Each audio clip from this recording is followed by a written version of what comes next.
Bonjour les amis, j'espère que vous allez bien. Aujourd'hui, on reçoit deux invités exceptionnels, Azatomic et Lola Kolanta. Bienvenue chez Honor. Alors, pour ceux qui ne vous connaissent pas, présentez-vous en 2 minutes. Moi, c'est Lola, originaire du Nord. J'ai fait koh Lanta les 4 terres en 2020 et je suis aujourd'hui influenceuse Instagram, TikTok et bientôt YouTube peut-être. Bientôt, ouais. Bah, moi, Bastien, 29 ans, donc je suis sur YouTube depuis 2007. Avec le temps, bah, je suis devenu ce qu'on appelle un influenceur, Instagrammeur, mais en réalité, bah, j'ai toujours eu un pied dans les vidéos. C'est pas près de lâcher, même si je fais le poisson, quoi. Tu ne te définirais pas plus comme un YouTuber? Si, mais tu vois, genre aujourd'hui, je suis plus actif sur Instagram que YouTube. La définition, elle change en fonction de ton activité, quoi. Mais tu vas revenir en force, donc c'est Ouais, c'est ça. On va en discuter de toute façon. Simple curiosité, c'est quoi vos origines exactement? française. Bah alors, mon père est français, mais ma mère est chino-cambodgienne. Je pensais aussi qu'elle était asiatique au début, quand je l'ai vue. Je me suis dit 100% elle a des origines, je sais pas, Viet ou... D'accord. Et vous vous êtes rencontrés comment? On s'est rencontrés, en fait, on était tous les deux ambassadeurs Adidas en Allemagne. On s'est rencontrés pendant un événement Adidas et coup de foudre. J'ai flashé, ouais. Moi aussi, j'ai flashé. Ambassadeur Adidas. Ouais. Incroyable. Azatomic, est-ce que tu as prévu quelque chose pour la Saint-Valentin? Bah en fait cette Saint-Valentin elle va être particulière parce que on va pas la passer en France. En fait on va être en Afrique du Sud. Magnifique. Ça se passe avec, je sais pas si tu veux introduire ou en parler aussi. Bon, on va faire en fait des missions d'éco-volontariat, donc refuge de babouins. Après, on va faire une sorte de safari. On va aider. Ouais, c'est pas vraiment un safari en mode touristique ou quoi, on est vraiment là pour aider, on met main à la pâte. C'est avec une asso. Et du coup, bah, il se trouve que on part là Le 4. du 4, ouais. Le jour de notre rencontre, Il reste 3 de semaines notre là-bas. officialisation. C'est magnifique. Donc en fait, la Saint-Valentin, il y aura pas vraiment de Saint-Valentin. Moi aussi, quand même. Je sais. Vous allez quand même faire quelque chose à deux qui vous tient à cœur. Ouais, c'est ça, ouais. C'est plutôt pas mal, Non, c'est bien plutôt sûr. original. Et pourquoi ce projet? Moi, je suis une grande fan d'aventure, d'où koh Lanta, du coup. Et aussi, j'adore les animaux. Et Bastien se rapproche aussi de ça. Et Et donc du coup, ça fait combien de temps que vous êtes ensemble? ça va faire 1 an, officiellement, le 4. Écoutez, félicitations. Bah, ouais. Bonne Saint-Valentin à tous d'ailleurs. Est-ce que vous avez prévu de faire du sport en Afrique du Sud? Bah, bien sûr. Les petites, tout ce qu'on aime, quoi. D'ailleurs, j'ai un petit peu fouiné sur vos réseaux sociaux. Vous partez souvent en vacances. Quand vous partez en vacances, je vous vois faire des figures. Alors, c'est dû à quoi? Vous faites du yoga? Bah, en fait, moi, j'ai fait 8 ans de gym en compétition quand j'étais plus jeune. Et c'est un peu des défis. C'est pas forcément parce qu'on se dit on sait le faire. C'est plutôt on voit des vidéos sur Insta. On se dit est-ce qu'on serait capable de le faire? Donc, on se lance un défi et bon, des fois, on n'y arrive pas du tout. Si vous voulez pratiquer une activité et vous amuser dans votre couple, je trouve que c'est le meilleur moyen de s'amuser en fait. Comment vous avez connu les salles on air? Alors moi, Honor, en fait, c'est assez particulier parce qu'en fait, il se trouve que j'ai un ami qui connaît le patron de la première salle Honor. Salutations d'ailleurs, du coup, grosse dédicace à Gaston. Et en gros, il m'a parlé directement de son frérot. Il m'a dit ouais, je peux te mettre en contact, il y a moyen de faire un partenariat, etc. Pour directement avoir sur du long terme ma petite carte, tu vois, parce qu'en fait, moi à l'époque, je vivais à Maison Alfort. Ok. Et du coup, il y avait une salle à côté et qui faisait partie, je crois, des premières salles qui avaient ouvertes. C'était juste avant le Covid, je crois. Moi, j'ai connu grâce à Bastien. Enfin, je vais tout le temps à la salle, lui aussi. Et quand on s'est mis ensemble, forcément, on allait dans la même salle. Et Honor, enfin, je suis vraiment tombée amoureuse. Je trouve qu'elle est belle déjà. Donc, quand c'est beau, on a envie de faire du sport plus facilement. Et même l'espace ladies, tout ça. Enfin, et la praticité aussi. Enfin, il y a tout en fait. Même pour les fessiers, même pour tout en fait. Le côté ambiance sombre, tu vois. C'est vrai que c'est une autre ambiance par rapport aux salles qu'on a l'habitude de voir. Et c'est surtout le fait de pouvoir retrouver un peu différents espaces, mais dans le même prix. Parce que tu vois, il y a des salles, pour pas citer de nom, qui offrent des espaces de fight. Mais malheureusement, faut rajouter un supplément derrière, tu vois. Et là, c'est vrai que moi, j'ai vu ça m'a séduit. Donc objectivement, même si j'avais pas fait ce partenariat-là, je pense que j'aurais souscrit. De toute façon, la salle était à côté de chez moi, donc... Mais ouais, non, l'ambiance générale, les machines... La musique aussi. Actuellement, vous pratiquez quoi comme sport? Alors actuellement, moi, je fais que de la salle. Que de la salle. Ouais, j'ai arrêté la gym. D'ailleurs, ça me manque Lola, beaucoup. tu vas trop vite. Mais actuellement, tu fais que... Que de la salle, que de la salle. muscu, ouais. Bah pareil, on va à la salle quand on peut, et sinon transition un peu sur la boxe. D'accord. Et donc il fut un temps, donc là je vais reprendre aussi, je faisais des cours Donc c'est des cours collectifs. Moi j'appelle ça du coup c'est mes Asia Training, tu vois. Ok. J'ai utilisé mon blaze, mais en réalité en fait c'est tout simplement des sortes d'entraînement cross-training au poids de corps. Ça se rapproche d'un HIIT, mais on n'est pas sur un format de 20-30 minutes. Parfois ça peut durer 45 minutes, voire même 1 heure, 1h10. Donc, je rajoute des suppléments, tu vois, on va partir sur du HIIT, après on va partir sur des exercices où on va spammer pompe jusqu'à l'échec, squat jusqu'à l'échec, ça dépend, tu vois. Ou même des fois des exercices en binôme. Et du coup, tu m'as parlé de boxe anglaise. Ouais. Alors, je fais de la boxe française, mais j'ai envie de mettre un bon pied dans l'anglaise. Ouais. Parce qu'en fait, j'ai un père entraîneur. J'en ai pratiqué sérieusement de manière cumulée environ 3-4 ans. J'ai fait un peu de compétition, etc. Mais en fait, dans ce même laps de temps, je m'étais mis au breakdance. Je faisais des compétitions, mais c'était une salle familiale. Mais bon, j'avais quand même un petit niveau, quoi, pas négligeable. J'ai fait ça, j'ai fait du hip-hop. Grâce à la gym, le hip-hop, c'était beaucoup plus accessible pour moi. Ok. Et j'ai fait 1 an de kung-fu. Tu as fait du kung fu. Oui, D'accord. je sais quelques prises. Hop. D'accord. On fera une petite démonstration pour les caméras. Oui, nous vivons pour les caméras. J'en ai fait 1 année. Bon, après, j'ai arrêté parce que ça me plaisait pas spécialement. Et pourquoi tu en as fait? J'en ai fait parce que mon frère en a fait. Je voulais faire comme mon frère. Et j'ai aussi toute ma jeunesse skié. Donc, Ok. De manière générale, mon père, il nous a toujours initiés au sport, à tout type de sport. En fait, il voulait vraiment qu'on trouve notre voie et qu'on continue à pratiquer ce qu'on aime, justement, tu vois. Il voulait pas nous obliger, nous forcer à faire qu'un truc et nous forcer à rester là-dedans. Donc, en fait, on a fait tout. On a fait de la natation, on a fait de la danse, du coup, de la boxe française, forcément. Je sais pas, les dimanches, il nous emmenait. Lui, il allait courir, on le suivait à vélo. On a toujours mis un pied dans le sport et du coup, pareil, si je veux te citer, judo, kung fu. Mais du coup, tu as parlé de ton père. Mais j'ai cru voir une photo sur ton Instagram Ouais. de toi et ton père. C'est vraiment ton père que j'ai vu sur Ouais, ton ouais, Instagram? c'est mon daron, ouais. C'est incroyable. Bon, on se ressemble pas du tout, mais... si, vous vous ressemblez. Il est Bah, juste blond aux yeux bleus. Moi, Vous personnellement, c'est ressemblez. pas ça qui me choque. Moi, plutôt, c'est ton père, il a une bonne condition physique. Demain, si je suis daron et que j'ai un gosse, je trouve que c'est important de transmettre ça, tu vois. Parce que, alors forcément, ça peut être inné. Enfin, t'as un enfant qui va naturellement prendre goût là-dedans, tu vois, il va exceller à l'école et tout. Et, quand tu partages quelque chose, quand tu partages et transmets une passion, peu importe l'activité, systématique, hein, il y a des personnes, c'est pas leur truc. Je sais que sans mon daron, en tout cas, j'aurais peut-être pas trouvé ma voie dans les activités sportives en question, tu vois. D'accord. Moi, je pense que de toute façon, pour chaque personne, il y a un sport. C'est obligatoire. On peut toujours trouver quelque chose. Et si c'est pas un sport, c'est quelque chose qui se rapproche. Par exemple, ça peut être de la danse potentiellement. Mais on peut toujours trouver quelque chose à faire. Tiens, j'ai une petite question sur un air. C'est quoi votre espace préféré? Alors, si je devais deviner sur l'espace préféré de Lola, c'est l'espace Ladies. Depuis qu'on est arrivé, elle n'arrête pas de nous parler de l'espace Ladies, l'espace Ladies. L'espace muscu, j'aime bien. En fait, je trouve que chaque espace a sa déco, son ambiance. Et on peut changer d'espace, on se sent bien partout. Après, moi, j'aime bien la muscu, donc forcément, je vais me diriger vers la muscu. Je suis moins cardio, donc j'y vais un peu moins. Mais dans tous les espaces à Honneur, je les apprécie. Tu vois, ça peut être l'espace Hammer Strange, tu vois, le côté machine bien sombre. Du coup, ouais, tu vois, il y a des machines forcément que j'ai pas l'habitude de retrouver, donc quand je vais là-bas, j'aime bien. Mais après, pour mes entraînements, Côté cet boxe, espace-là, je pense que c'est un espace street Cross-training. Mais cross-training. j'avoue que les mecs du street ont tendance à s'approprier. Ouais, c'est D'accord. ça, ouais. Mais j'aime bien traîner dans cet espace aussi pour mes exercices, donc D'accord, tu fais beaucoup du poids du corps. j'en faisais beaucoup. Et du coup, forcément, quand je vais à la salle, j'essaye de moins en faire, parce que tu vois, sinon j'en fais chez moi, j'ai le matos pour aussi. ce boxe aussi, t'aimes bien? Ouais, l'espace box. Mais en fait, tu vas l'espace souvent. box, j'en parle pas parce qu'elle est tout le temps blindée. En tout cas, aux heures où j'y vais. Du coup, à quel âge vous avez commencé les sports? Je me rappelle, Baby Gym. T'as fait de la baby gym? Bah ouais, ça a commencé là en fait. Ok. Et toi? Et j'ai fait du ski très très tôt et la gym en compétition, je crois que j'avais 6 ans. Quels sont les athlètes qui vous ont le plus inspiré? Attends, pas que je réfléchisse. Tu vois, quand j'étais petit, c'était vraiment le côté je peux m'identifier à quelqu'un. Je sais pas si c'est systématique pour un asiatique. Enfin, après, moi je dis asiatique, mais je suis un eurasien. Mais j'ai subi du racisme, machin, comme n'importe quelle personne, on va dire, étrangère en France.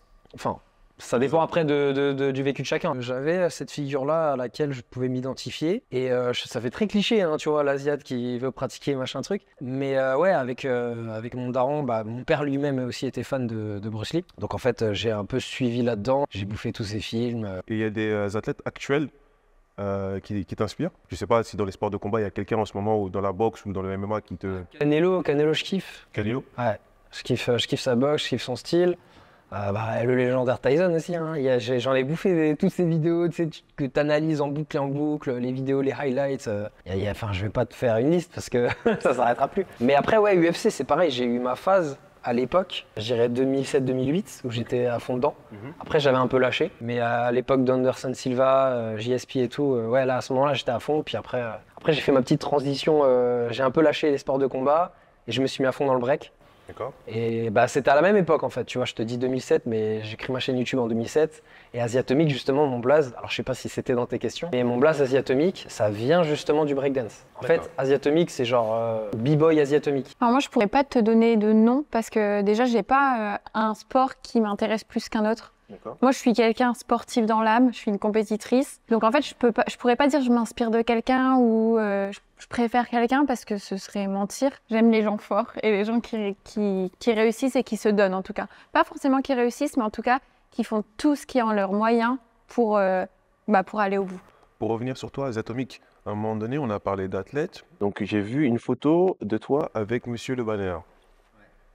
Vous m'expliquez cette rencontre. Du Rascamp de Thomas Loubersan, une sorte de camp d'entraînement. C'est un peu le camp d'entraînement que n'importe quel homme qui aime en tout cas les sports de combat pourrait rêver parce qu'en fait c'est très polyvalent, il y a de tout. Mais voilà, en gros c'est une grosse rencontre. Tu t'inscris et il y en a encore, il y aura la saison 2 du coup cet été. Et ça se passe du côté de Vendôme, si je dis pas de bêtises, directement chez lui. Enfin, t'as son chez lui et t'as son camp qui est à côté de chez lui en fait. Et il vient accueillir, donc il y a des places limitées forcément. Et dans les intervenants, effectivement, il y avait Jérôme Le Banner. Et c'était très sympa, très convivial, parce qu'après, le soir même, on était tous posés devant l'UFC. Il y avait notamment beaucoup d'exercices de posture, des conseils sur la lutte, tu vois, sur les déplacements, sur énormément de conseils en fait. J'ai tout tourné, j'ai essayé de tourner un maximum de choses et en même temps de participer. Donc ouais, je vais réaliser une sorte de mini documentaire pour introduire la saison 2 de cette année. Ouais. Elle va sortir quand la vidéo? Alors sur ma chaîne YouTube, je pense en avril. En avril? En avril, ouais. On va revenir sur le partenariat avec Adidas. Alors, comment ça s'est passé? C'était quoi le thème? Comment c'est arrivé? Expliquez-moi un petit peu. Alors, moi, du coup, j'étais en partenariat, toi aussi, avec Zalando Adidas. Donc, en fait, on passait par Zalando, mais pour promouvoir Adidas. Donc, ça s'est passé comme ça. Donc, moi, j'étais ambassadrice 1 an, pendant une bonne année. Et j'ai refait un peu cette année, d'ailleurs. Et du coup, on s'est rencontrés là-bas parce que monsieur, exactement tout pareil que sur la même période. Ouais, je pense qu'en fait, ils veulent toucher une cible un peu plus large que des athlètes pros. Ouais. Non, mais ils font ça, ça leur arrive ils ont fait ça avec plein d'autres plein d'autres personnes, plein d'autres influenceurs qui ont un pied dans le sport ou pas, tu vois. D'ailleurs, en parlant de sport, j'ai vu que vous avez fait une partie du Tour de France. Ouais. Incroyable. Incroyable. Ouais, c'était vraiment. J'aime pas du tout le vélo et franchement, j'ai envie de remonter sur un vélo. C'est En plus, on a vraiment fait la partie, on était suivis par des voitures. Enfin, non, c'était une super belle expérience. On va passer à Koh Lanta, Lola. Bah oui, il faut bien qu'on pose quelques questions sur Koh Lanta, Lola. Bien sûr. Alors, dans un premier temps, explique-moi, est-ce que tu t'es préparé un petit peu pour Koh Lanta? Pas du tout. Pas du tout? En fait, déjà, il faut savoir que c'était pas un rêve pour moi de faire Koh Lanta. Je regardais Koh Lanta depuis que j'étais petite. Mais en fait, je me suis dit, allez, inscris-toi. Je me sentais capable de le faire, vraiment. Et je me suis inscrite et à aucun moment, je pensais en fait être prise. Vraiment, je me suis dit, à chaque fois, j'ai réussi ce casting, j'ai réussi. Et en fait, j'ai su que je partais réellement à Koh Lanta 15 jours avant. Donc en 15 jours, clairement, on s'entraîne pas. On n'a pas le temps. On n'a vraiment pas le temps. Après, j'ai toujours été sportive. J'étais en condition. Mais non, je ne me suis pas entraînée du tout. Il me semble que tu es arrivée finaliste ou je me trompe? Oui, en fait, c'est finaliste, c'est les 5 derniers. C'est jusqu'à l'orientation. Ok. Donc, j'ai fait 39 jours sur 40. 39 jours sur 40. Tu as perdu du poids? 10 kilos. 10 kilos? Ouais, alors que j'ai gagné tous les conforts après la réunification. Donc, j'ai pas mal mangé. Mais j'ai quand même réussi à perdre 10 kilos, ouais. Tu as perdu 10 kilos, mais tu pesais combien de base? De base, je devais être à 57 et à 47, quoi. Et tu fais 1 mètre combien? 1m67. Ah oui. Ouais. C'est pas 10 kilos. Et donc du coup, à la fin de cette aventure, tu as pu reprendre ton poids? Ah oui, très rapidement. Très rapidement? Ouais, souvent, les gens qui ont fait Koh Lanta reprennent beaucoup plus parce qu'on se goinfre forcément quand on a un manque, on fait tout pour... La frustration? Et la frustration. Mais en fait, non, moi, je suis vraiment revenue à mon poids de forme. D'accord. Et au niveau de l'alimentation, au niveau de Koh Lanta? Ouais. Vous mangez quoi du coup? Beaucoup de riz, beaucoup de... Du riz quand on a le feu, mais sinon riz, manioc, s'il y en a, canne à sucre. Ok. Et après, les conforts quand on les gagne, mais il faut les gagner, quoi. C'est quoi l'épreuve la plus physique à laquelle tu as participé? Le parcours du combattant. En fait, il y a des obstacles, donc il y a de la boue et c'est le premier arrivé. Ok. Donc en vrai, je suis endurante, donc j'ai été première pendant toute la course et à la fin, les bras, il fallait se surélever. Traction très dure, compliqué. Donc cette épreuve-là, la plus dure, ouais. Et les nuits, c'était pas trop dur? J'avais pas le feu, horrible, parce qu'il fait froid. En fait, on se rend pas compte, même si on est au Fidji, à l'autre bout du monde, il fait quand même froid. Donc les nuits, au début, compliqué, mais à partir du moment où j'avais mon petit feu, j'ai réussi à me faire mon petit nid douillet et ça allait les nuits. C'était pas le plus dur pour moi. La nourriture, c'est le plus dur. Clairement. Et donc du coup, de cette expérience, tu en retires que du positif? Ah ouais, totalement. Parce qu'on est loin de tout, on n'a rien, mais on est heureux. Ça m'a apporté énormément. Et à refaire, j'y retourne tous les jours. D'accord. Et donc du coup, potentiellement, est-ce que tu pourrais refaire une autre télé-réalité, mais basée plutôt sur le sport? Sur le sport, oui. Comme par exemple Ninja Warrior? Non. Pas Ninja Warrior? Non. Alors toi, ça t'intéresserait? Ouais, carrément. Ouais. Est-ce que vous connaissez l'émission Super Physique? Ah oui. Oui, je connais, très bien. Est-ce que cette émission aurait pu vous intéresser? Totalement. Ouais. Totalement. De ouf. Ça, par contre, ça te parle plus Ah déjà. oui, carrément. Azatomic, moi au début, ton pseudo, ton blaze, je pensais que ça venait des mangas. Il y a le côté je veux revendiquer mes origines, tu vois, parce que c'est un peu écrit sur mon visage. D'ailleurs, le fait que j'ai gardé un Z à la place du S, ça vient de l'époque Skyrock. Forcément, voilà, tu te rappelles que ouais, non, ça vient de là en fait. J'avais un blog dessus, tu vois, genre X-asiatique avec un Z. 68 XX machin truc. Et en fait, je sais pas, j'ai juste voulu garder, on va dire, l'origine du blaze Asia avec un Z du coup parce que ça faisait un peu kikou, mais je voulais garder ça quand même. Et finalement, en fait, je trouvais que ça rendait bien en fait. Je trouvais que le Asiatomique, il est venu tout bêtement parce que je cherchais un deuxième mot à fusionner. Et puis mon prof de break à l'époque, j'ai surtout beaucoup appris dans le tas comme ça avec un crew qui s'appelait Toxic Crew, donc c'est des frérots d'Alsace. Et à côté, j'avais un prof. Et pourquoi je dis ça? Parce qu'en fait, je trouve que quand tu apprends à la dure, ou du moins sans prendre forcément de cours, tu vas apprendre plus vite. Alors que le cours, je trouve que ça nous limitait, tu vois. On avait un prof qui nous apprenait des bases et tout, mais on n'avançait pas des masses. Mais bref, de manière générale, ces personnes-là disaient que j'étais un peu un taré, un excité, et que j'étais comme une bombe prête à péter à chaque fois, tu vois. D'où Azatomic. À la base, la première version, c'était genre un Hiroshima, mais je trouvais que Asiashima, ça faisait trop marque de télé japonaise, tu vois. Azatomic, c'est très très bien. Et je trouve qu'Asiatomique, ça rendait bien. Alors que, tu vois, francotomique, Non, ça marche pas, tu vois. Ah, c'est bizarre. Alors que, voilà, c'est parti de là, en fait. Et je l'ai gardé, et voilà. D'accord. Et donc du coup, est-ce que tu es un petit peu fan des mangas ou pas? Ouais, je suis pas un fan comme t'en trouves de manière générale. Tu vois, genre, tu vas me poser une question sur X ou Y anime, je suis pas un collab. En tout cas, t'aimes bien les mangas. Ouais. D'accord, si tu devais me citer un manga? Naruto. Naruto? Ouais. Et les amis, Azatomic m'a déçu. Ah, tu voulais que je dise One Piece? Non, Azatomic. Hajime no Ippo? Non. Lequel? Tu fais partie de la génération des années 90. Ah, tu voulais Dragon Ball? Bien sûr. Ah ouais, non, mais Dragon Ball, c'est à l'ancienne. C'est à l'ancienne, effectivement. Et d'ailleurs, cette petite parenthèse m'amène sur une question. Tu sais que le concept ici, c'est sport, design. Donc, on a parlé du sport de votre parcours. Design avec le côté Adidas, partenariat. Et il y a le côté musique. Et j'ai découvert, monsieur Azatomic, Oh non, qu'est-ce que tu vas me sortir? le son des enfers. Ah, j'ai eu peur. Le son des enfers. Ouais, il y a un autre. Ouais, ce sont des enfants, on peut en parler. Ouais. Il faut que tu me racontes. Si j'ai découvert que c'était toi, Freezer, Ouais. dans le son des enfers. Ouais. Quand j'ai vu ce clip, on va vous mettre juste une petite image pour que vous voyez à quoi ça ressemble.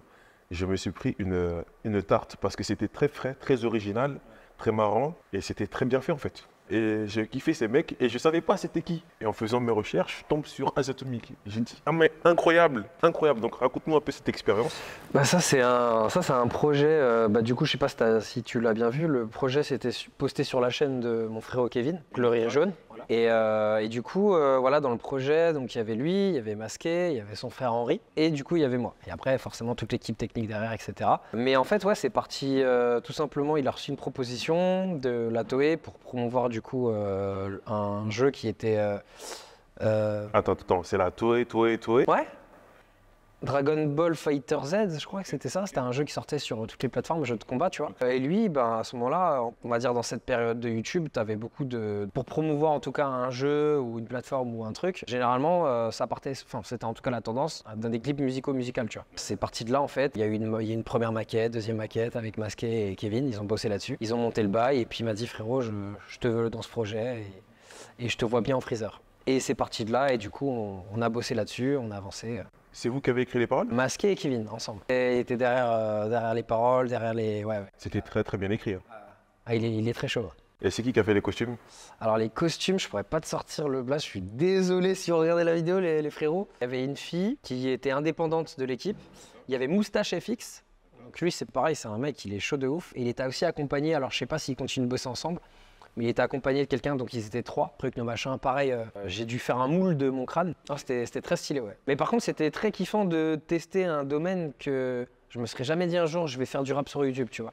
C'est toi qui as rappé? T'as bien... Ouais, on allait en studio et tout. Vous avez tous bien rappé, vous étiez tous dans les temps. J'étais étonné, moi, du truc. Tu vois. Non, on a bossé. Je me demandais, mais c'est qui ces mecs?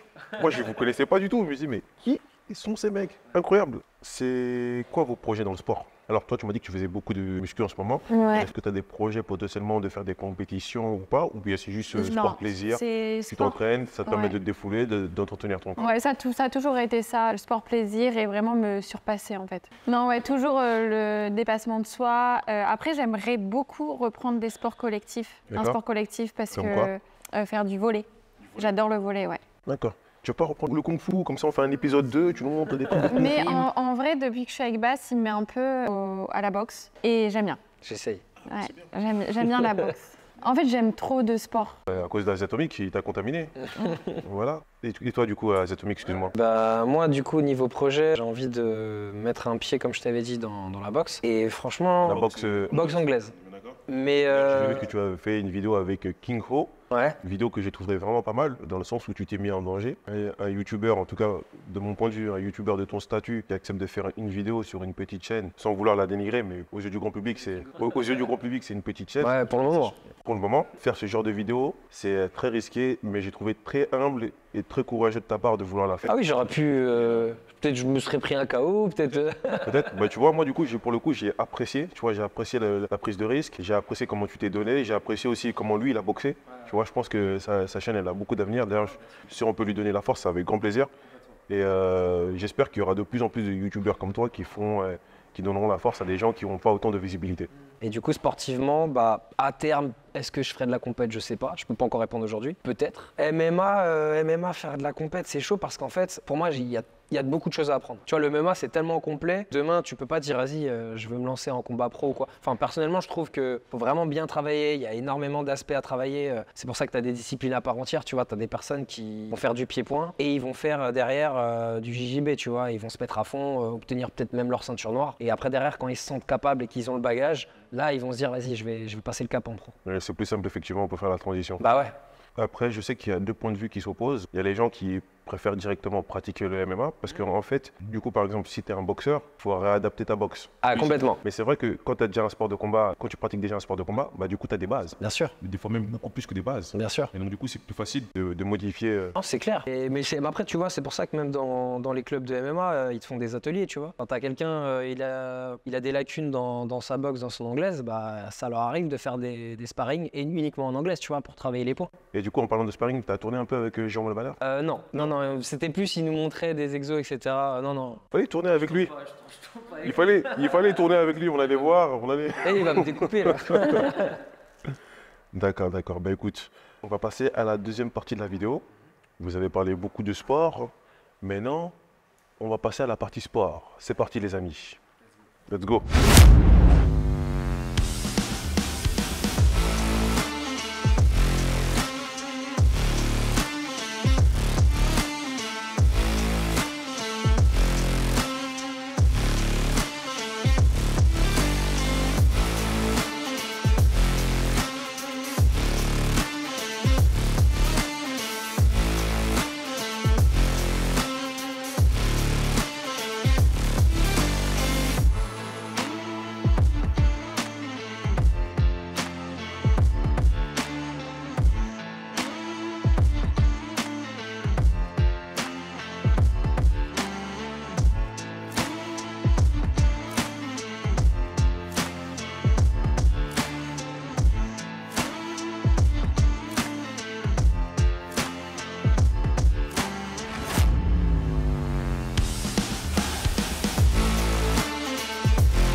Un grand merci à vous d'avoir suivi la vidéo. Un grand merci à Azatomic et Lola pour leur participation.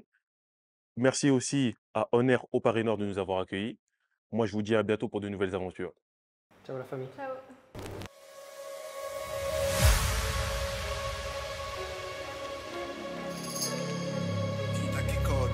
Hey, can you style now?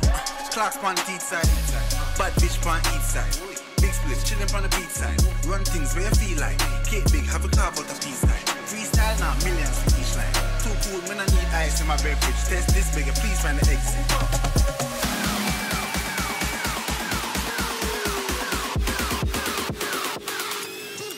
Right now, man, active. Gone with the game like a bandit. We bring the flame like a mattress. Let's me know, cut out the slackness, active style and pattern, I'm there.